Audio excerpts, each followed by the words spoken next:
Well, according to the government, the number of claims has risen 16% since 2011, but the agency that manages them says productivity has improved. Well, dozens of former service personnel have complained to the BBC about how long they have been made to wait. One of them is Alex Ford, a former sergeant who was in the Royal Air Force for 25 years. Morning to you. Thanks very much. Morning.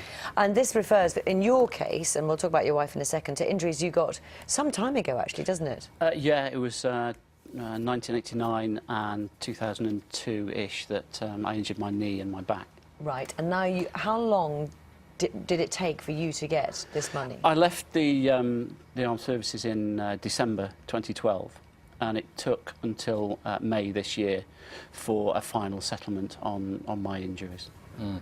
And the situation for your wife even worse? Yes, far worse.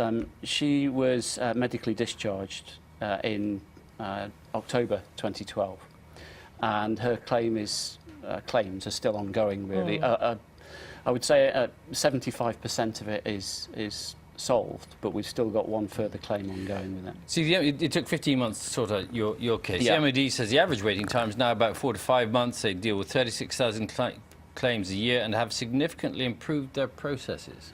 I would dispute that greatly. We use a lot of the social media sites. Ex-servicemen tend to talk to each other a lot for comradeship. And one of the questions that's often asked is, I've just put a claim in, how long is it going to take? And the general reply is, it's a piece of string. There is no defined time limits for it.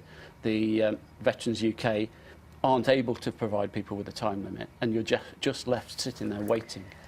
How stressful? I mean, you're already, you know, your wife, as you say, is quite badly disabled, isn't she? How stressful does that sort of wait become? It's worse because you're also trying to adapt to life in the civilian world as well. So when somebody's going through not only the adaptation to becoming a civilian, but going through that process of trying to get the fair compensation that they're due, it becomes incredibly stressful, and it means that you can't move on in one part of your life until that part of your life is solved. And how's she doing?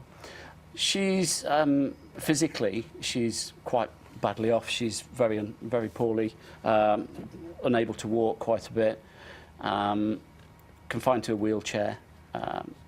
Mentally, struggles as well.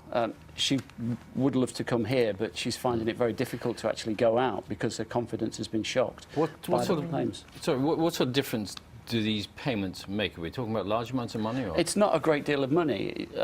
My payment is £200 a month, which is not a great deal.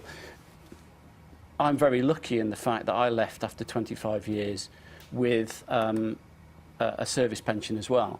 There are people who are leaving, forced to leave, medically discharged, who don't have access to that service pension, who then have to try and fight their way through the DWP system as well, and are fighting every step of the way, and are left with literally nothing whilst they're waiting for these claims to be resolved. OK, Alex Ford, thank you very much. The MOD saying they're committed to dealing with all claims as quickly as possible on a case-by-case basis. Thank you. 3 minutes to 9.